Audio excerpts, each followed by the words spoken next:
I know. I know. I'm not the journalist you wanted.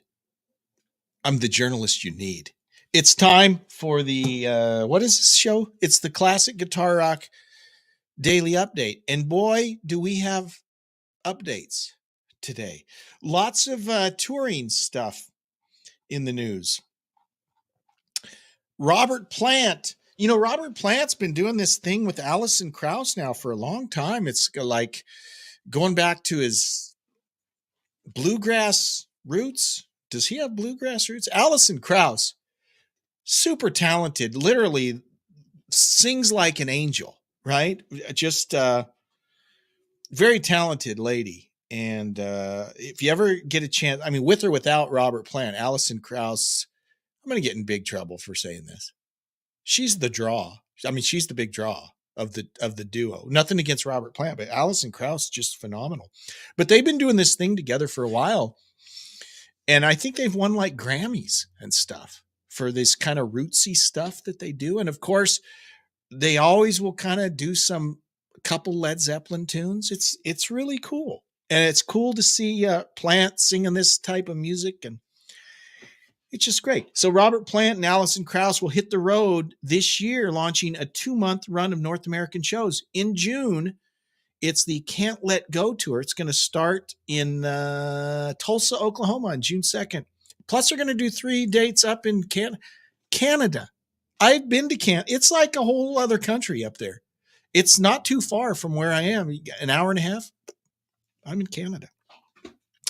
I'm not going to go over the whole set list, but they're doing their thing. The press release notes that in addition to performing material from their 2 collaborative releases, 2007's Raising Sand and 2021's Raise the Roof, Plant and Krauss will perform numerous other covers, as well as reimagine Led Zeppelin classics like The Battle of Evermore, When the Levee Breaks, and Rock and Roll. I think it'll be cool. Other touring news: Santana will return to the road this summer with Counting Crows on the Oneness Tour. June 14, they kick off in Hollywood, Florida. Both bands are scheduled to perform sets focused on their respective careers, with Santana yielding some of their shows to material from Supernatural, the Grammy-winning comeback album that celebrates its 25th anniversary this year. 25 years since the Supernatural song. Remember Rob Thomas sang on that? Great tune, by the way. More live news. There's more touring news. I didn't even know this was a thing. Nick Mason has a band called, Nick Mason, of course, drummer of Pink Floyd.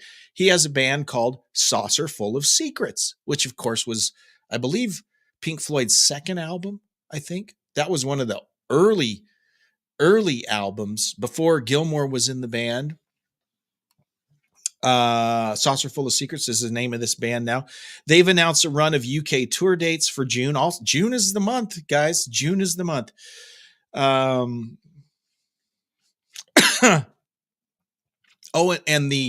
the tour is called Set the Controls. It's the Set the Control Tours, which is another allusion to an early Pink Floyd song. They'll be starting at Stokes Victoria Hall on June 11th, and they'll end their jaunt at London's prestigious Royal Albert Hall on June 29th. Cool. So you can check that out. That'll be awesome. Another announcement here, Pearl Jam. What do we think about Pearl Jam? What do you think about Pearl Jam? And by the way, Marlon, yes, I am wearing my skinny jeans today. Yeah, I've got them. What's it to you? I'm wearing my skinny jeans. Thanks for chiming in, Marlon. Pearl Jam. Are you guys Pearl Jam fans? Anyways, they're going on tour. Pearl Jam has announced 2024 tour dates. The expansive trek will begin May 4th in Vancouver, British Columbia. The band will even make their way through several U.S. locations before taking the tour overseas to the U.K. and Europe. So this is a big boy tour. They'll return to the States in August, hitting major East Coast cities like New York, Philadelphia, and Boston, followed by a run of Australian shows scheduled for November. Holy cow. They are going all over. Marlon wants my man card now. If you're wearing skinny jeans, you got to turn in your man card. All right. Well, my wife keeps my man card in her purse, so we'll have to wait till she gets home. All right. Brian May. He admitted he's never liked the song Under Pressure. Brian May, I'm right with you. The song, it blows. Yeah, sorry. It was good enough that Vanilla Ice thought he could, use it, and it worked. It was a hit for him too, but the song it's not a good song. It's lame. The video was weird. Sorry, I know this is blasphemous, but yeah, the song sucks. It always has. And apparently Brian May didn't like it. And he talks about, this is an interview with someone I should be crediting. Ultimate Classic Rock. So he was telling them how in the studio, the signature bass riff, dun dun dun dun dun dun dun. Dun, dun, dun, dun, dun, dun. John Deacon hardly ever got to step out and have the spotlight on him, right?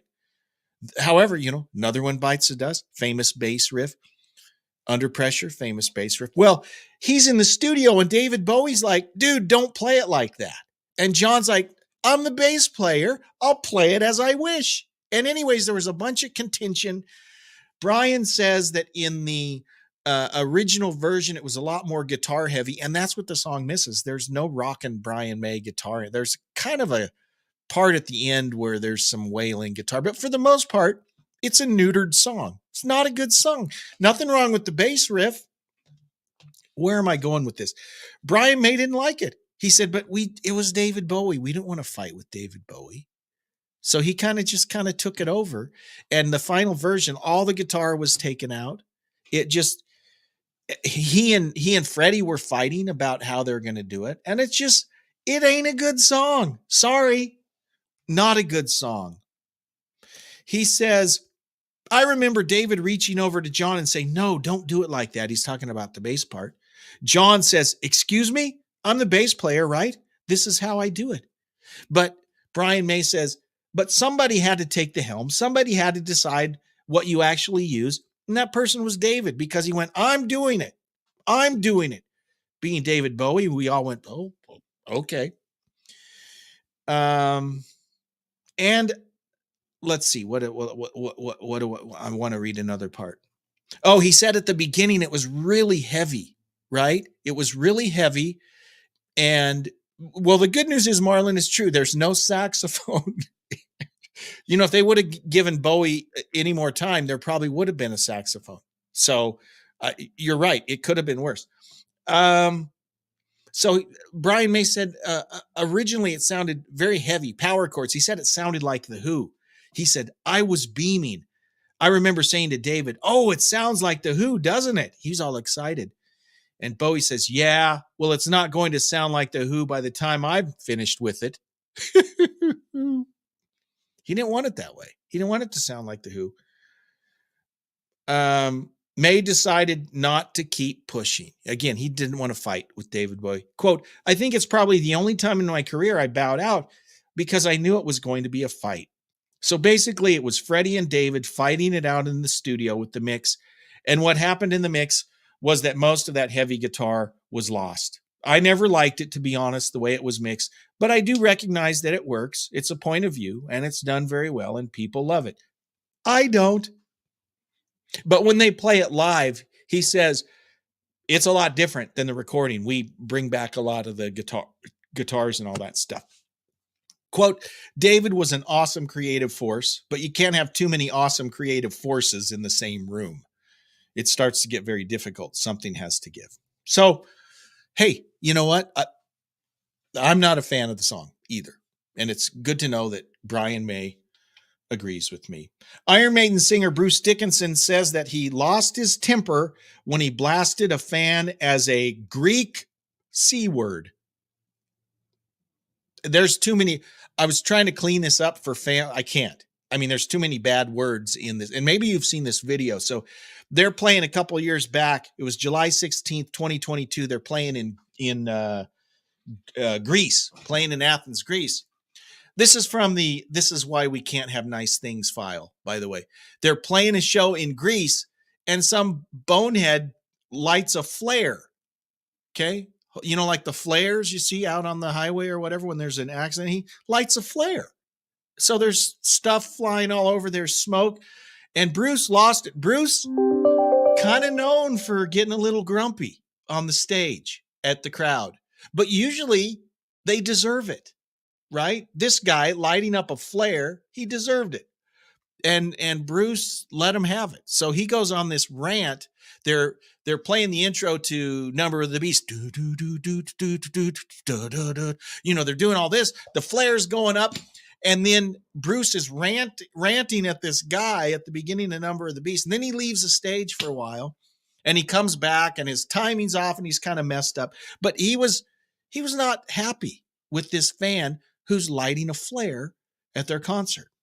But on reflection, this is an interview with Sakis Fragos of Rock Hard Greece. I don't know if I'd call it an apology, but Bruce says, you know, I shouldn't have called him a Greek C word. I should have just called him a C word. He says, because I don't know if the dude was Greek. Whatever.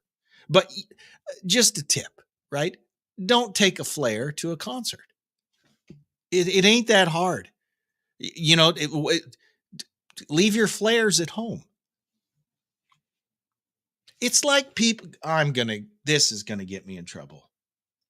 It's like people that can't go to Walmart without taking their dog. I'm not talking about a service animal. I'm talking about these people that have to take their little lap dog wherever they go. Really? You can't leave your lap dog at home for 20 minutes while you go to Walmart? I mean, you're wearing your pajama pants, okay? Does your dog? I don't know, and I don't know what pajama pants have to do with this conversation. But I'm just saying, do you have to bring your dog to the store? Do